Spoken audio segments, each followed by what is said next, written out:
அல் குர்ஆன் ஒரு சமூகவியல் நூல். மறு உலகின் விமோசனத்தையும் ஆன்மீக ஈடேற்றத்தையும் மட்டும் மையப்படுத்தி பேசும் ஒரு நூலல்ல அது.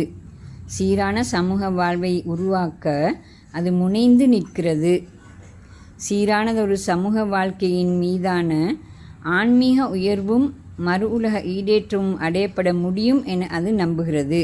இந்த வகையில் அல் குர்ஆன் நீதியும் சமத்துவமும் மிக்க சமூக அமைப்புக்காக பாடுபடுகிறது.